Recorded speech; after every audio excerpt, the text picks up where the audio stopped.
Russia is furious.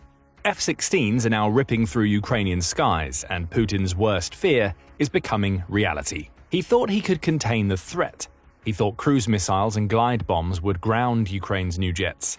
He was wrong, because in 2025 the F-16s are no longer just a symbol, they are striking back. So how did Ukraine turn the tide so quickly? It's part timing, part strategy, and part collapse. Ukraine is getting more jets, while Russia's air defenses are falling apart. On April 9th, Zona Militar shared new insight from General Christopher Cavoli, the head of US-European Command. In a Senate Armed Services Committee hearing, Cavoli pulled back the curtain. According to him, the last 6 weeks have been chaos. After a brief suspension of intelligence sharing in early March, US and Ukrainian officials resumed talks. Combat coordination bounced back, and suddenly, Ukraine's F-16 fleet was in motion. More jets, better trained pilots, and most importantly, more confidence. They fly every day, Cavoli told the committee. They've neutralized a large number of cruise missile threats and have also carried out numerous offensive strikes, particularly in the east. And that's the detail Russia doesn't want to hear, because that region, Donbass, isn't just strategic, it's personal. The Donbass will be a major get for Putin. He attempted to annex the region back in 2014 when he launched his first campaign of aggression against Ukraine. When that failed, Donetsk in particular became one of his key areas of focus during his 2022 invasion. Putin's forces exerted massive pressure on the region throughout 2024. Part of the reason why Putin wants the region comes down to resources. For instance, Pokrovsk, which lies on the border between the Donbass and the rest of Ukraine, is home to a coal mine that was worth $1.8 billion before Putin invaded. The coking coal extracted from that mine is used by Ukraine to make steel. By taking Pokrovsk, Putin gets his hands on two valuable resources he can use to keep fueling his military and, in future, pump more money into the Russian coffers. The Pokrovsk mine alone provided 66% of the coking coal Ukraine's steel manufacturers used in 2024, making it a key target for Putin. But beyond resources, there is a more symbolic reason Putin wants Donbass. He views it as the closest thing to Russian territory on Ukrainian soil. It's been a predominantly Russian-speaking region since at least 2001, when a census revealed that Russian was the main language spoken by 74.9% of the Donbass's residents. Ethnic Russians are also the largest minority in the region, making up 38.2% of its population compared to 56.9% of ethnic Ukrainians. To Putin, that's enough to claim that the region is at least Russian-leading, and the fact that Donetsk was home to a Russian separatist group that Putin tried to use to claim the Donbass back in 2014 only adds to that reasoning in Putin's mind. It all adds up to Putin really wanting the Donbass. Now, according to Cavoli, Ukraine is using its F-16s to protect its territory in the region. The EUCOM head has also revealed that Ukraine is getting more F-16s. There are more F-16s prepared to be deployed there. There are more pilots in the training pipelines, he told the hearing. Crucially, he also confirms that none of the US-made fighter jets are coming from the US. None of the F-16s have been from the US, though. They're mainly coming from northern European countries, the Netherlands and Denmark. And he's not wrong. According to the Kyiv Independent, Denmark has promised to send 19 F-16s to Ukraine, the first of which arrived in the country in 2024. Norway is another potentially massive supplier, with the country having promised between 6 and 22 of the aircraft. Belgium says it's willing to provide F-16s, though it hasn't offered clarity on the numbers, and the Netherlands has marked itself out as the biggest contributor. It's going to send 24 F-16s to Ukraine. So it's clear that F-16s are starting to head into Ukraine. The question now is simple. How is Ukraine unleashing them on Russia? When Ukraine received its first batch of 6 of the US-made fighter jets in August 2024, Putin wasn't too worried. Yes, the F-16s were a marked upgrade on the Soviet-era jets Ukraine was able to field in the past. However, the first batch Ukraine received was too few in number to pose any sort of attacking threat to his forces. Ukraine wouldn't risk any of its vital air platforms on attacks because it didn't want to lose any of them. Instead, it would have to use them for defense, which suited Putin because at the time he had the resources to deliver massive drone, missile, and glide bomb assaults. More on that later.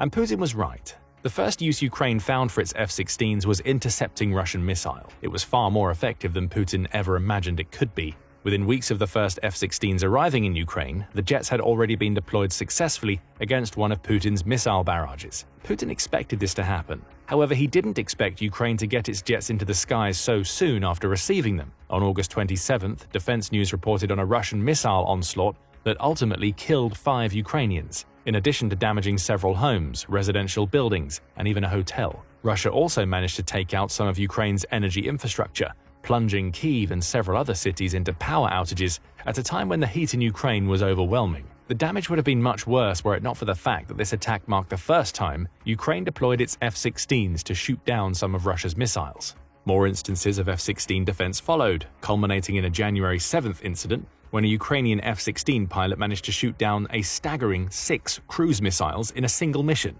That mission was a first for the F-16, taking place during a mass Russian airstrike that saw Putin deploy 200 drones and 94 missiles. For the first time in the history of the Fighting Falcon, an F-16 fighter jet destroyed 6 Russian cruise missiles in one combat mission, blared a social media post published by Ukraine's Air Force Command. They even say that Americans couldn't believe you did it, claimed Ukraine's Air Force Command spokesperson Yuri Inhat when speaking to the pilot who had completed the brave mission. The pilot provided more details about his exploits. He said that he approached the incoming Russian missiles and managed to lock on to several of them, despite all being equipped with electronic warfare countermeasures that are supposed to prevent such targeting. The pilot shot down a pair of the incoming Russian missiles with his F-16's medium-range missiles, before taking out another 2 with his short-range missile. That should have been the end of the mission, given that the jet was only equipped with 4 missiles. And sure enough, the pilot was recalled from where he'd launched his attacks. However, as he traveled back to base, he spotted another missile heading toward Kyiv. Low on fuel and with no missiles left, the pilot moved to intercept the Russian missile. He shot it down with his F-16's cannons, scoring a direct hit, despite the missile traveling at 403 miles per hour. A few bursts from the cannon, and an explosion, then another one, the pilot explained when talking about his feat. A secondary detonation, I thought, but as it turned out, there were 2 missiles. Such feats of defense show that Ukraine was getting more comfortable with its US-made jets. They've also started to cause some severe problems for Putin. As Euromaidan Press explained in February, Ukraine's intelligent use of its F-16s as a defensive force has pushed Putin into changing his missile strike tactics. Aviation expert Anatoly Krapchinsky explains, most of the missiles were fired at one target, which makes it more challenging for air defenses to respond, he said when recounting another Russian missile strike. It's important to understand that the Russians have recently changed their tactics. There has been a reduction in the use of strategic aviation with cruise missiles like the KH-101 and KH-555. Krapchinsky continued, strange as it may sound, Russia understands that employing strategic aviation and long-range missiles is expensive. The arrival of the F-16s enables Ukraine to promptly intercept any cruise missiles in our airspace, which is why there is now a greater Russian focus on striking the front line and border regions where vulnerabilities are more pronounced. In other words, Ukraine's F-16s have been shooting so many of Russia's missiles out of the skies that Putin no longer wants to risk those he has left in his stockpiles. So he's launching fewer deep strikes against Ukraine's cities and military infrastructure. Still, if that was the only use Ukraine had found for its US-made fighter jets, Putin wouldn't have been furious. Irritated, maybe, but he can still cause damage with his altered missile tactics. However, as Ukraine has grown more confident with its F-16s, along with receiving more from its allies, it's switched its focus from defense to attack. Now, Russia's leader is fuming. Toward the end of March 2025, Ukraine released an interview with one of its F-16 pilots detailing how the country is now using its US fighter jets. Without providing specific details, the pilot said that Ukraine's F-16 pilots are now flying multiple ground attack missions over Russian-occupied territories in Ukraine, such as the previously mentioned Donbas region, every day. Ukraine is also deploying its F-16s to protect its other fighter jets, which include Russian-made Su-25, Su-24, Su-27, and MiG-29 aircraft. That means that Russia doesn't just have to worry about the F-16 as an attacking force. Ukraine has found a way to make its defensive capabilities bear offensive fruit by using its F-16s as airborne chaperones for older jets that can do damage to Russia's forces in occupied regions. Almost every missile hits its target, the pilot explained during the interview. More than 80% of the missiles we launch hit their targets, destroying both Shahid drones and cruise missiles launched from sea, air, and land. The pilot didn't reveal precisely where Ukraine is now deploying its F-16s. That makes sense. Any details would allow Putin's forces to respond. However, there have been hints that Ukraine is increasingly striking Russian targets on the ground. Beyond Kavoli's comments to the US Senate hearing, the interviewed pilot said that Ukraine's F-16s have demonstrated impressive results in combat operations against both air and ground targets.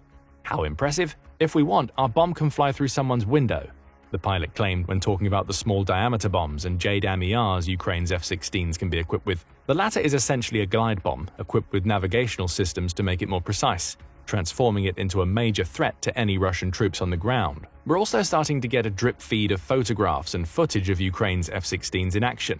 For instance, on March 20th, a video surfaced on social media that appeared to show one of Ukraine's F-16s flying low over the Sumy Oblast. That's important because Sumy is close to the Kursk region, where Russia is currently trying to push the last Ukrainian forces out of its territory following a successful counter-invasion in August 2024. It's also close to Belgorod. Zelensky has already confirmed that Ukraine is operating in that Russian oblast, likely as a response to Putin's efforts to push its soldiers out of Kursk. Ukraine may have even taken several square miles of territory in the region. That knowledge casts a new light on what the F-16 seen in Sumy may have been doing.